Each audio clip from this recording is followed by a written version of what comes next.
تو کیا ہوا, لیکن اب ایمان تھا. جب وہ اس بہن میں جب بدروہیں آئی تو کیا ہوا کہ انہوں نے میری امی کو بلایا, کہ میری امی کو سارے علاقے میں باجی سیما بولتے ہیں, باجی سیما تسی آ کے دعا کرو. میری امی بڑی ایماندار, تو ہم ساری فیملی چلے گئے دعا کرنے کے لیے.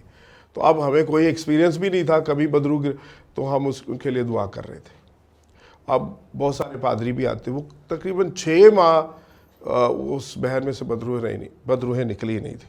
اور لیکن 6 ماہ بعد ہم نے یہ دیکھا کہ ہم پاسٹر بن گئے ہوئے تھے, کہ خدا نے ہمیں کس طرح سے ہمیں موو کیا, کہ پھر دعا ہماری زندگی کا ایک خاص حصہ بن گئی. اور اس طرح ہی ہم نے توبہ کی اور پھر خدمت میں آ گئے, بیپٹزم لیا, روح القدس سے بھی معمور ہوئے, اور پھر وہ بہن بھی آج خدا کی خدمت کرتی ہے. کیا بات ہے. یقیناً اس تجربے میں آپ نے یہ جانا کہ خدا کی قدرت کے ملوث ہونے اور خدا کے شامل ہونے کے بغیر کچھ نہیں ہو سکتا. بے شک. بہت سے لوگ اپنی زندگی میں زور لگاتے رہتے ہیں, جسمانی طور پہ, نفسانی طور پہ خداوند کا کام کرنا چاہتے ہیں, لیکن خداوند کا کام خداوند کے زور سے ہوتا ہے. بے شک. اور یقیناً اسی تجربے میں, سفر میں, جب لوگ خدمت کے مختلف کاموں میں شامل ہوتے ہیں, نوجوان چھوٹے چھوٹے کاموں سے شروع ہوتے ہیں, شاگردیت کے کاموں سے, چرچ میں انتظامی کاموں سے, خادموں کے ساتھ رفاقت رکھنے سے, ان کے ساتھ خدمت میں جانے سے. تو اس پروسیس ہے, آپ سیکھتے ہیں بے شک. اور آپ خدمت کے بارے میں جاننا شروع کرتے ہیں. لیکن اس سب سے بالا تر خدا جو آسمان سے آپ کو ایک بلاوا دیتا ہے, جب آپ کو اس کی سمجھ آنا شروع ہو جائے تو پھر آپ یقیناً ایک ایسی خدمت میں داخل ہوتے ہیں جو خداوند نے آپ کے لیے رکھی ہے. تو اب بھی آپ کیا کر رہے ہیں؟ ابھی آپ اس سارے فیز کے بعد خدمت میں کس کس طرح سے خداوند آپ کو استعمال کر رہا ہے, اور کیسے یہ ٹرن کیسے آیا؟ اب وہ ٹھیک ہے, آپ اس ٹائم کے بعد آپ خدمت میں داخل آپ ہوئے, لیکن خداوند کے ساتھ چلنے میں اور کیا کوئی ایسا تجربہ تھا جس نے آپ کی آنکھیں کھول دیں, جس نے آپ کو آج اس مقام تک پہنچایا, اور آپ کیا کر رہے ہیں؟ ایسے ہوا کہ میں نا بڑا ہی فیمس کرکٹر تھا اپنے ایریا میں, تو 24 گھنٹے بس کوشش ہوتی تھی کرکٹ. اور جب جیسے ہی محسوس کیا کہ اب میں خدا کے ساتھ چل رہا ہوں, اب پھر میں نے تو پہلے سارے دوست چھوڑے, اور سارے جو تھے کرکٹ کھیلنا بھی جو ہے وہ چھوڑ دیا. کچھ ماہ میں گراؤنڈ میں گیا ہی نہیں, اس لیے اس کا ریزن یہ تھا, مجھے فیل ہو رہا تھا کہ اب مجھے ایک بہت اعلیٰ کوئی چیز مل گئی ہے. مجھے اس طرح سے لگ رہا تھا کہ میں اب میں ایک الگ شخصیت مل گئی ہے. تو اب ایسا نہ ہو کہ میں پھر جاؤں, ان لڑکوں میں ہنسی مذاق ٹھٹے بازی بھی ہوتی تھی, تو ایسا نہ ہو کہ میری زندگی جو ہے وہ ڈسٹرب ہو اسپرچول. تو میں نے سب سے پہلے وہ سارا اپنی کرکٹ بھی چھوڑا, اس فیلوشپ کو چھوڑا, اور پھر میں نا ریگولر ہوا. پھر اس کے ساتھ ساتھ جو خدا کے خادم پادری صادق مسیح در بہار کالونی میں ہوا کرتے تھے, اب مسیح میں ہو گئے ہیں, تو وہ کئی سالوں سے, ہماری پیدائش سے پہلے صحیح 70 سے تقریباً 1970 سے وہ ہمارے گھر میں آیا کرتے تھے, تو ریگولر تھے. پھر ان کے وسیلے سے ہم نے بڑا ہی کلام سنا ہوا تھا, ان کے میسیجز آج تک ہمیں یاد ہیں, اور میرا خیال ہے کہ اور بھی کئی لوگوں نے سنے ہوں گے, تو آج تک ان کے پیغامات آپ کو یاد ہوں گے. بہت بڑے خدا کے خادم تھے. تو جب میں نے توبہ کی 92 میں, جولائی کا مہینہ تھا, اور اگست میں نے پہلی دفعہ خدا کا کلام شیئر کیا تھا. اور 1 سال میں یہ نوجوانوں کے لیے اور بھائیوں کے لیے, نئے خدمت کرنے والوں کے لیے ایک بڑی بات ہوگی کہ میں نے پہلے سال میں 92 میں سے 93 تک جب میں نے میسیجز کی سنائے, 1000 میسیج میں نے 1 سال میں سنائے تھے. ونڈرفل. خدا نے مجھے ایسی آگ خداوند نے لگائی کہ جو بجھنے نہ پائی. That's wonderful. جی آپ کچھ کہنے لگے. تو اس کے بعد نہ تو مجھے کسی گیم کے, پنجابی میں کہتے ہیں نہ کھیڈن دی ہوش, ہاں جی, نہ کھانے کی, بس یہ ہوتا تھا کہ بس میسیج. ایک آگ لگ گئی, ایک آگ لگ گئی. دیکھیں خداوند کا کلام کہتا ہے روحانی آدمی روحانی چیزوں کی تلاش میں رہتا ہے. جب ہم خداوند میں آتے ہیں, حقیقی نجات, حقیقی تجربے کی ایک پہچان, یہ آپ کے شوق بدل جائیں گے. آپ کی خواہشات بدل جائیں گی، آپ کے ارادے بدل جائیں گے، آپ کی مجلسیں محافل جو ہیں وہ بدل جائیں گی، اور جہان کے ہم شکل نہیں بننا۔ اس گواہی میں سے ہم نے یہ بات سیکھی ہے۔ یقیناً جب ہماری زندگی میں خداوند آتا ہے، اگر ہم اپنی گواہی کو پر تاثیر رکھنا چاہتے ہیں عزیزو، بہت کچھ خداوند کے لیے چھوڑنا پڑے گا، بہت کچھ جو ہے اس کی سولی اٹھانی پڑے گی، کیونکہ ہم نے جہان کے ہم شکل نہیں بننا۔ وہ کام جو جہان کرتا ہے ہم نے اس میں شامل نہیں ہونا، اور پھر ہماری گواہی میں ایک اثر ہے۔ اور آج خداوند کے یہ خادم بہت سی زندگیوں کو اس کی خدمت کے ماتحت بہت سی زندگیوں کو چھونے، بدلنے، مسیح کے لیے ترقی کرنے میں مدد دے رہے ہیں۔ اور ایسے ہی ہوتا ہے عزیزو، آپ کو چھوڑنا پڑتا ہے پرانی باتوں کو، پرانے لباس کو، پرانی پوشاک کو چھوڑنا پڑتا ہے اور نئی پوشاک پہننی پڑتی ہے۔ عزیزو، اب وقت ہے کہ ہم ان باتوں کے بعد خداوند کے مقدس کلام کی باتیں جو ہیں وہ خداوند کے خادم کے وسیلہ سے سنیں۔ سب وقت ہے کہ پاسٹر عظیم مارشل خداوند کا پیغام آپ تک پہنچائیں گے۔ میں امید کرتا ہوں آپ اس پیغام کے وسیلے سے برکت پائیں گے۔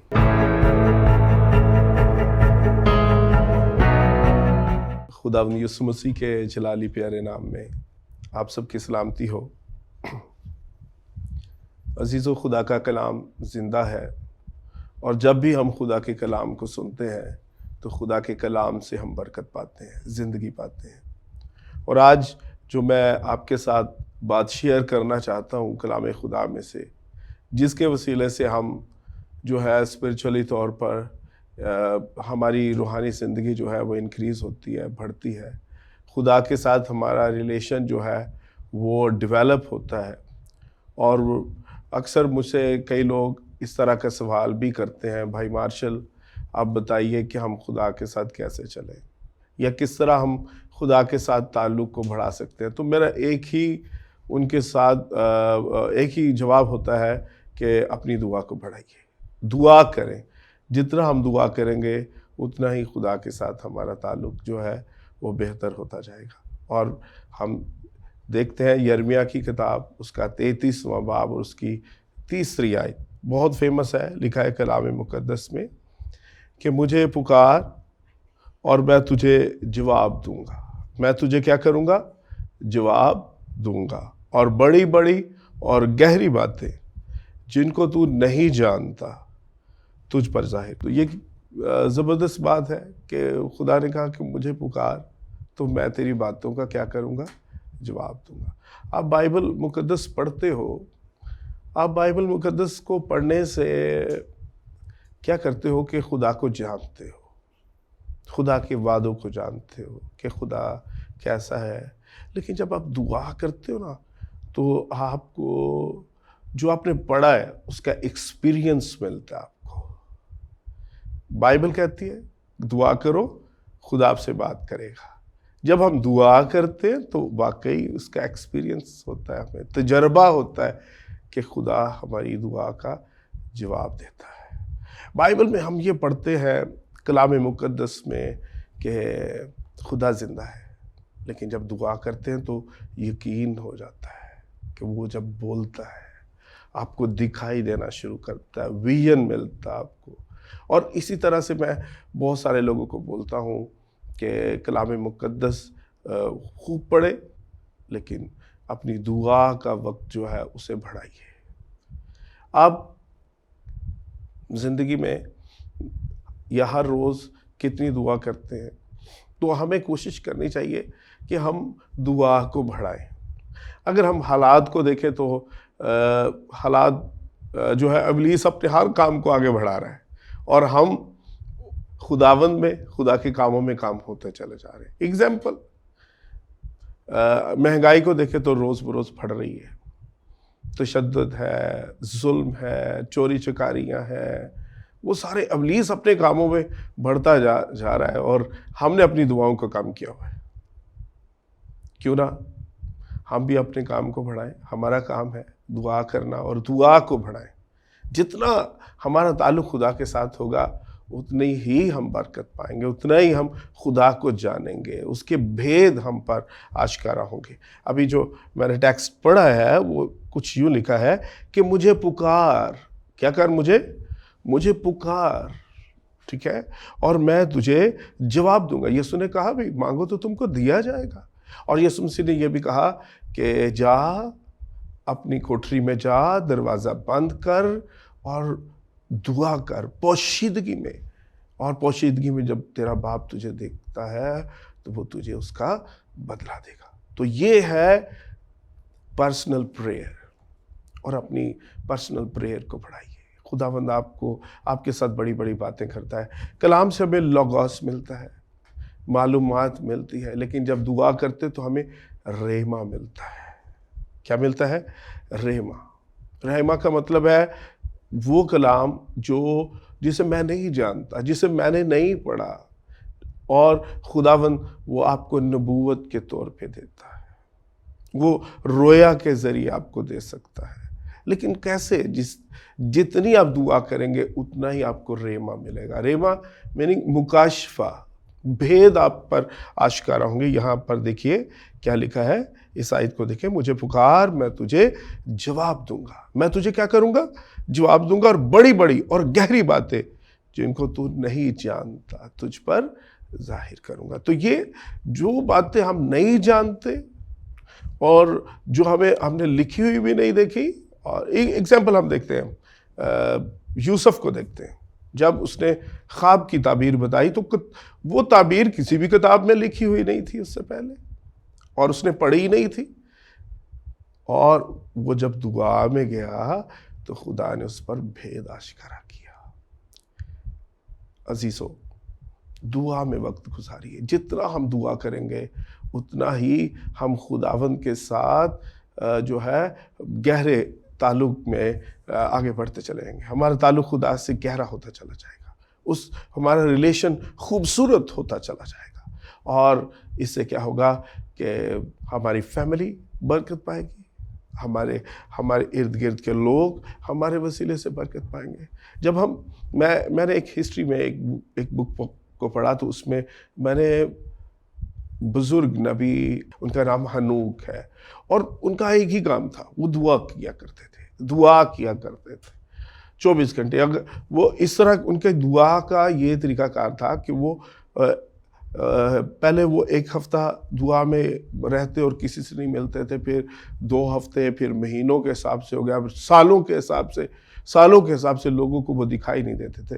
لیکن جب وہ دکھائی دیتے تھے تو ان کا چہرہ جو ہے وہ نور ان کے چہرے پر ہوتا تھا، چمک رہا ہوتا تھا، اور لوگ انہیں دیکھ نہیں پاتے تھے، اور شفائیں ہو رہی ہوتی تھی، میریکل ہو رہے ہوتے۔ تو کام کیا کرتے، اور انہیں جو ہے کہا جاتا ہے کہ ہنوک نبی کو بولنا بھی نہیں پڑتا تھا، تو سالوں وہ دعا کیا کرتے۔ تو پھر جب ہم دیکھتے ہیں کلام مقدس میں، جب آپ خدا کے کلام کا مطالعہ کرتے ہیں، خروج کی کتاب میں، وہاں پر ہمیں ملتے ہیں موسیٰ نبی۔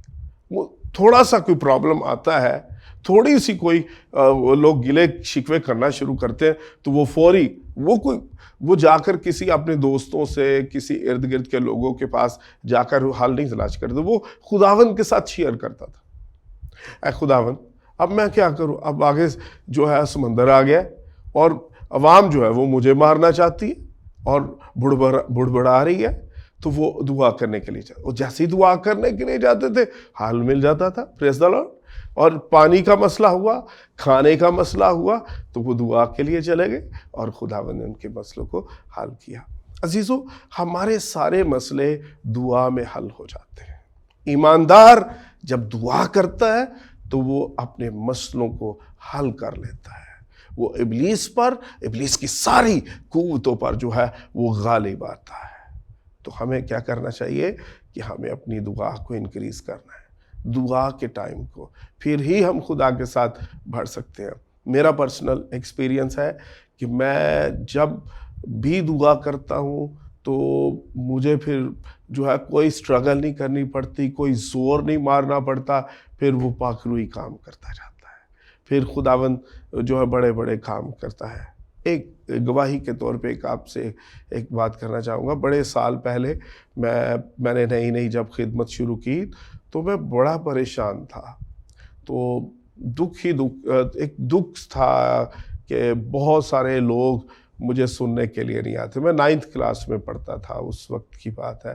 اور کیا ہوا کہ خدا نے میرے ساتھ بات کی کہ عظیم تو پریشان نہ ہو، اور جہاں کہیں تو جائے گا تو میں تیرے ساتھ ہوں گا. تو اس وقت میں نے خداوند مسیح کو صریح طور پر اپنے سامنے پایا. خداوند کو میں نے دیکھا، خدا نے میرے ساتھ بات کی. عزیزو، پھر مجھے اس بات کا اور یقین ہوا کہ واقعی مجھے خداوند نے اپنی خدمت کے لیے چن لیا ہے اور وہ میرے ساتھ ہے. اور آپ کو میں بتانا چاہتا ہوں کہ جہاں بھی جاتا ہوں خداوند اپنے میریکلز کو جاری کر دیتا ہے، اور لوگ توبہ بھی کرتے ہیں، خدا کے کلام سے لوگوں کو مکاشفے ملتے ہیں. لیکن اس وجہ سے کیونکہ خداوند نے میرے ساتھ وعدہ کیا جہاں تو جائے گا میں تیرے ساتھ ہوں، اور آج بھی وہ میرے ساتھ ہے. خداوند آپ کو برکت دے. God bless you. دعا کو بڑھائیے اور خداوند میں بڑھتے جائیے. God bless you. Welcome back ناظرین، آپ دیکھ رہے ہیں یسوع کے گواہ سیزن 2، اور ابھی آپ نے خداوند کے کلام کی بیش بہا بیش قیمت باتیں جو ہیں وہ خداوند کی بندہ کے وسیلہ سے سنی. یقیناً آپ نے اپنی زندگی میں فیصلہ کیا، یقیناً ایک عہد کیا کہ آپ اپنی زندگی میں اور زیادہ اپنے آپ کو خداوند کے ساتھ وابستہ کریں گے، دعا کریں گے، اور زیادہ اس کے لیے اپنے آپ کو پیش کریں گے. تو بھائی عظیم، آپ اس پیغام کے بعد کوئی ایسی بات، ایسا پیغام جو مختصر طور پہ ہماری آڈینس کو بتانا چاہیں، پہنچانا چاہیں، تاکہ وہ بھی اپنی زندگی میں اپنی گواہی کو مؤثر کرنے میں اور زیادہ کامیاب ہو سکیں؟ میری تمام آڈینس سے ایک خاص گزارش ہے، اگر آپ خدا کے ساتھ چلتے ہیں تو اپنی دعا کو انکریز کیجئے. اور ایک خاص بات جو میں نے شروع میں سیکھی کہ ہر روز کسی عبادت میں ضرور جائیے، ہر روز. اور اگر آپ خدمت کرتے ہیں تو ہر روز وزٹ کے لیے نکلیں، تو خداوند آپ کو برکت دے گا اور آپ قائم رہیں گے. آمین آمین. آپ کی زندگی میں خداوند کے ساتھ چلنے کا ایک جو کنسسٹنسی ہے، جو ایک تسلسل ہے، وہ بہت ضروری ہے. مسیح کے ساتھ چلتے رہیے میرے عزیزو، اور جہان کی ہم شکل نہ بنے. اپنی زندگی خداوند کو دیں، وقت گزاریں، کلام پڑھیے، دعا کیجئے. آپ کے مسیحی تجربے میں بڑی برکت پیدا ہو جائے گی، اس میں تاثیر ہوگی جو بہتوں کو تبدیل کرے گی. عزیزو، یہی مقصد ہے. ہم جانیں بہت سی زندگیوں کے تجربوں میں سے کس طرح سے وہ خداوند کے لیے ایک پر تاثیر گواہی اپنے اندر رکھتے ہیں. اب ہمیں اجازت دیجئے، اور اگلے پروگرام میں ہم دوبارہ اگلی ایپیسوڈ میں ایک نئی گواہی کے ساتھ ملیں گے آپ سے. اور اس وقت تک ہمارے لیے دعا کرتے رہیے. خداوند کی بادشاہی کے پھیلاؤ کے لیے، وسعت کے لیے انٹرسیشن، شفاعت کرتے رہیے، اور ایسی بہت سی گواہیوں کو سننے کے لیے، دیکھنے کے لیے انتظار کرتے رہیے. آپ دیکھ رہے ہیں یسوع کے گواہ سیزن 2. God bless you. پھر ملتے ہیں نیکسٹ ایپیسوڈ کے ساتھ.